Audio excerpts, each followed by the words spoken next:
From St. Louis Public Radio. This is St. Louis on the Air. What we do know is that the things that are allowed to stay up are consistent with the official line by and large, which is very much a pro-Russian talking point, in some cases even using the same rhetoric, and actually in many cases amplifying Russian disinformation. A lot of authoritarian political systems, a lot of non-democracies don't have good information at the top levels because citizens don't speak freely. There aren't mechanisms like referendums and elections where you get a true test of what people's preferences and choices are. And people in the system are kind of afraid of the shoot the messenger dynamic.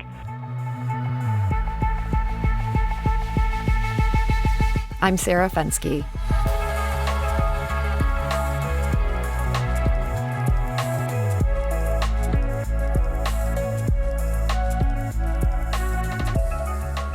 As Russia continues to try to push into Ukraine, international attention has increasingly turned to China. Is this a moment with potential for the Asian superpower, or does it have no easy options?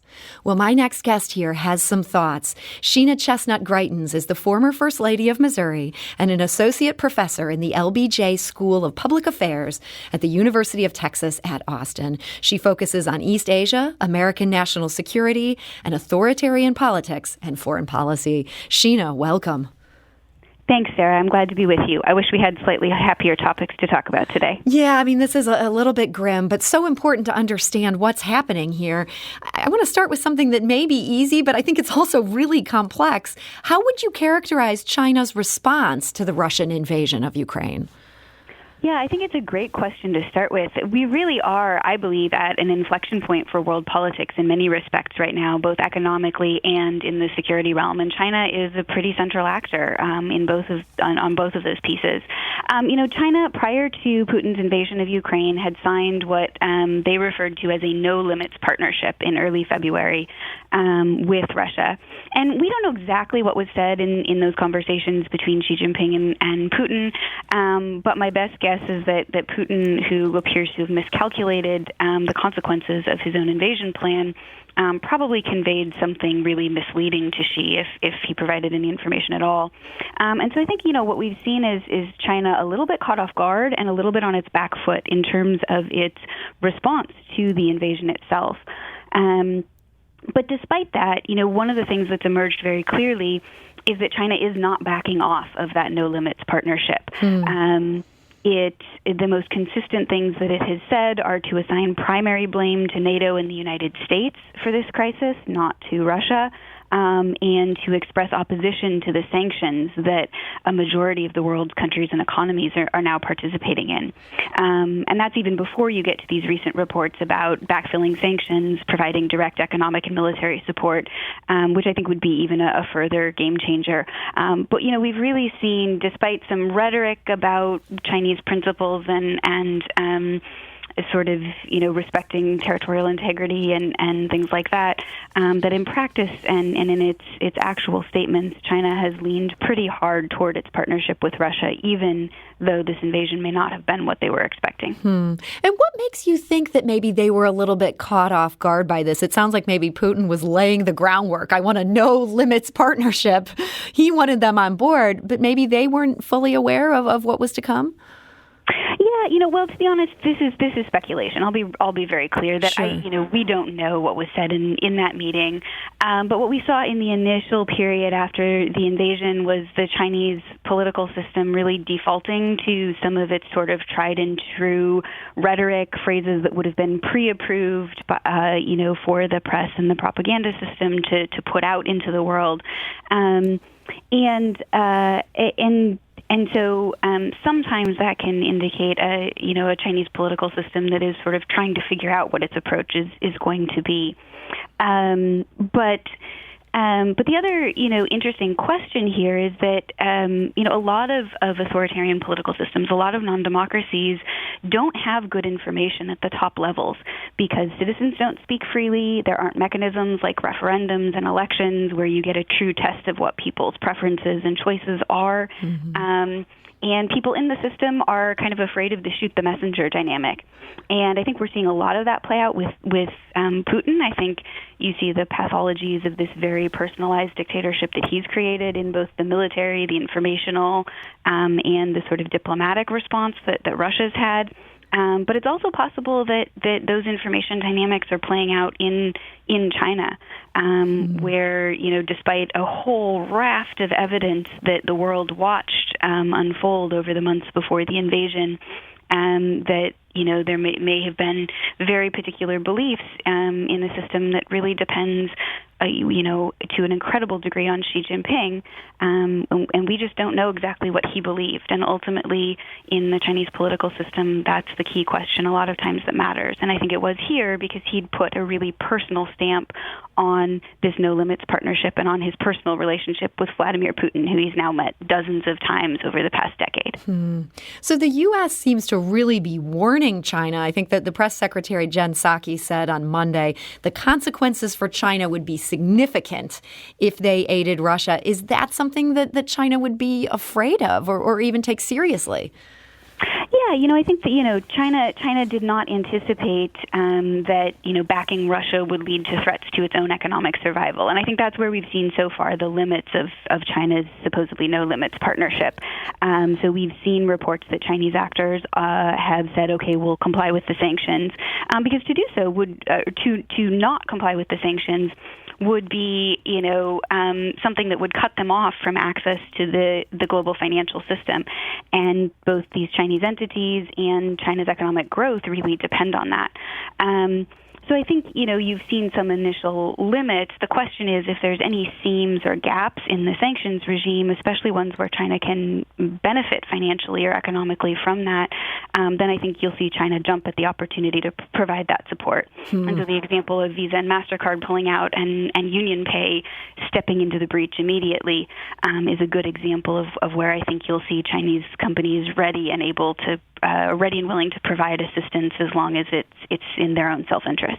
So with the economic issues just paramount, it sounds like, what's the benefit of going all in with Russia like this? I think that a lot of what we're seeing is that China has really, its response has really been filtered through this prism. It's decided that it's engaged in a strategic competition with the United States and that it needs Russia as a viable actor to counter the United States and the coalitions that the United States is able to put together to limit and constrain Chinese influence. And so I think what we'll see is a China and Beijing doing everything it can to support Russia because it views Russia as a critical partner in that long-term competition and relationship to counter the United States and the influence of the United States and its allies and partners around the world. So we know Russia has run into some resistance it perhaps did not expect in Ukraine. Is there a downside for China in being so closely allied with Russia beyond, some of the economic questions that you were talking about? Is this a good partner for them if maybe this is a nation in decline? It's not the call I would make. I think there are lots of long-term strategic costs to China, both economically, but also in terms of China's role in the world. One of the things that's become apparent is that China talks about, how the current world order is unfair, but Beijing really doesn't have a good positive replacement on offer here. It's been very passive. It's talked about, we hope there are negotiations, but done really nothing to facilitate concrete problem solving. And I also think, the lessons of this it's far too early to sort of say exactly what lessons to draw. But this could have real spillover effects on China's own goals vis-a-vis Taiwan. And so I think that's another real potential downside to something that the Chinese Communist Party has for years now called a core interest. So walk us through that. How could this have an impact on the Taiwan situation? Yeah, it's a great question. We've already seen, in the past year or two, some signs of increased pressure on Taiwan, and in terms of overflights over the air defense identification zone and other forms of pressure. So I think that, both Taipei and Beijing will be watching what military lessons to draw and trying to figure out how those do and don't transfer to a very different geographic context. I think they'll be looking at how the information space of this conflict played out. And the Ukrainian government, in defense of its freedom and its sovereignty, has done just an amazing job communicating with its own people and with the world to rally support. I think they're watching that space as well. I think they're watching the effect of the sanctions and trying to figure out, Russia's a much smaller economy than China's. So these countries that have been willing to really put economic pressure on Russia, will they be willing to do the same thing vis-a-vis China if that's more economically costly to them? And then I think, they'll be looking at what Taiwan does in response. So these lessons aren't static. I think Taiwan will be looking a lot at what made Ukrainian resistance so effective, how it was that they survived long enough to allow international military and diplomatic support and economic support to really come to bear in Ukraine's defense. And so there's a lot Taiwan could do that they haven't done yet to make Beijing's, pressure or an invasion much harder. So a lot of how this plays out is going to depend on some of the choices that Taiwan makes about its own defense in the coming months and maybe years. So they may be watching as Taiwan watches Ukraine. Taiwan's going, hey, there's some great lessons we can take from this. And that is frightening to China, basically. Yeah, so for example, Taiwan has a very different. They have conscription, but they have a very different manpower system. The civilian reserves probably could use a lot of rethinking. There are a lot of different lessons about what kinds of arms sales or security assistance from the U.S. and other partners might actually be useful. The downside, though, is that one of the things that the Beijing and the PLA may be learning from this is that Russia's mistake was not to hit as hard as it could have in the early few days of the conflict and try to end it quickly. Oh, boy. That might be the lesson the U.S. does not want them to take from this. Right. So it's this protracted conflict that has, and the fact that Zelensky and the Ukrainian government and the Ukrainian people survived for long enough to appeal for help and to get, security assistance and weapons flows and to allow the sanctions to work has really made a huge difference in, derailing Putin's plan, which was essentially, as far as I can tell, to decapitate the Ukrainian government and have this war end in 3 days. And so, unfortunately, one lesson that China could be taking from this is how do we bring more force to bear to force an end to a conflict faster if we choose to initiate one. And then obviously on the Taiwan side, they'll be thinking about how do we keep that from happening. So this is really an interactive game, and it's just too early to say how a lot of it's going to play out. But the stakes are obviously very, very high. We've seen just incredible tragedy and carnage and suffering for the people of Ukraine in this. And Taiwan is a small island with no easy way to evacuate civilians if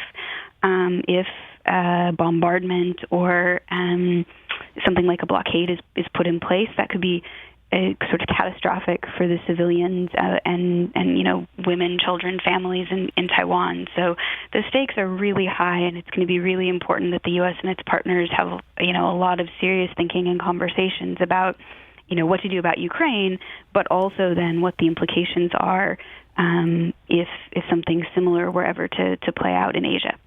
We're talking today to Sheena Chestnut Greitens, the former First Lady of Missouri, an expert in foreign policy, authoritarian politics, and East Asia.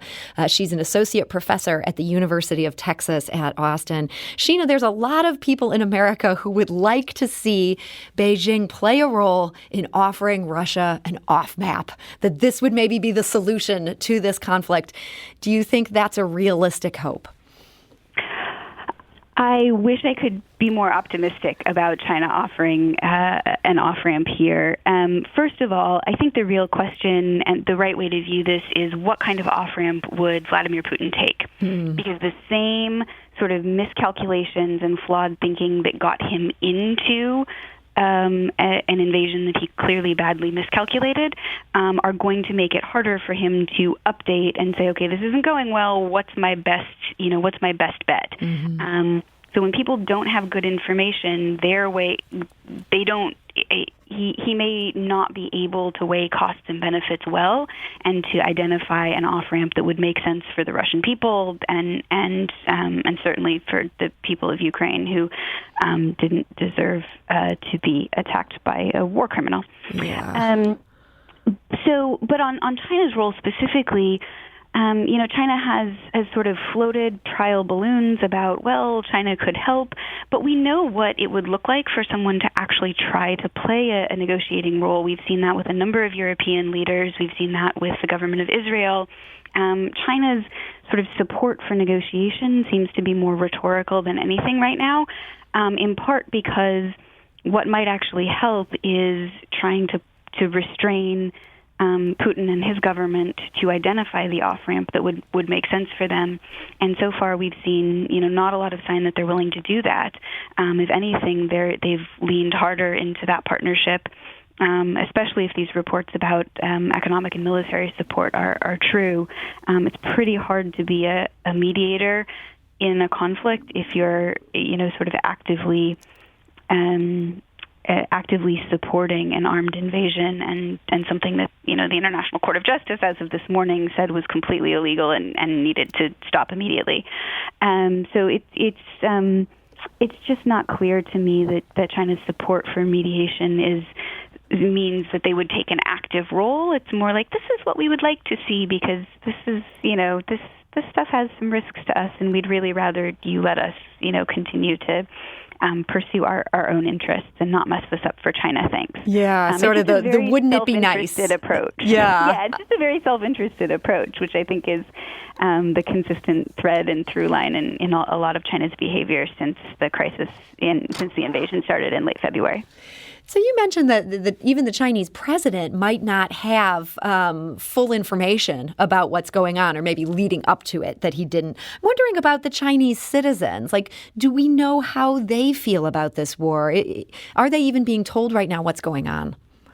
Well, we don't, because censorship in China is very much a long-term phenomenon, and we do know what Chinese social media is saying, and we know that, for example, certain proposals about, hey, this is really not a good thing for China should rethink its support for Russia, have been taken down or censored in the Chinese information system.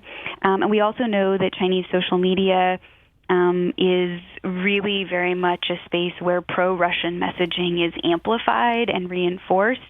And that's been true for a long time. So Chinese social media tends to echo this idea that it's NATO's fault, that this really is something that NATO and the United States are responsible for, not Russia itself. And so it's very, first of all, because there's so much censorship, it's very, very hard to gauge. I know I have some colleagues who do excellent work who are tracking what's being said in the Chinese social media space and what censorship is occurring, but we don't have a 100% clear sense of that. What we do know is that the things that are allowed to stay up are consistent with the official line by and large, which is very much a pro-Russian talking point, in some cases even using the same rhetoric, and actually in many cases amplifying Russian disinformation, as with a lot of the claims about these, biolabs in Ukraine, which the Russian,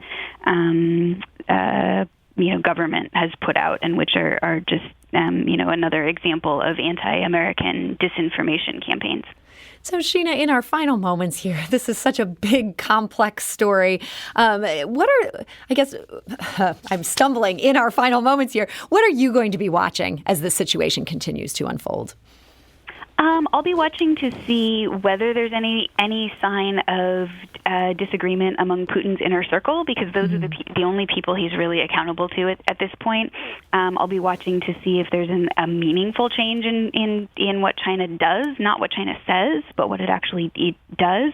And then obviously, like many of us, I've been watching just the inspiring fight that the Ukrainian people and leadership are putting up in defense of their own freedom. It's just, and very much hoping that they're successful, and that from a humanitarian perspective, that this is able to be brought to a quick end, so that fewer men, women, and especially children are killed by the conflict. Well, Sheena Chestnut Greitens, thank you so much for joining us today. Thanks for having me. And Sheena is an associate professor in the LBJ School of Public Affairs at the University of Texas at Austin.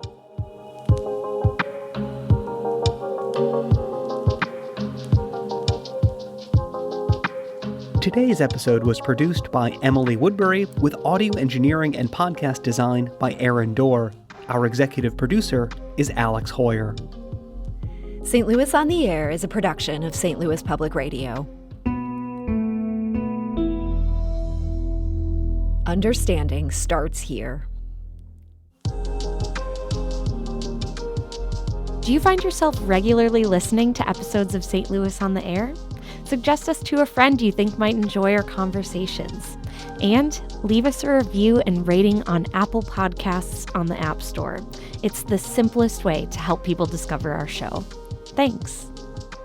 St. Louis Public Radio is a member-supported service of the University of Missouri, St. Louis.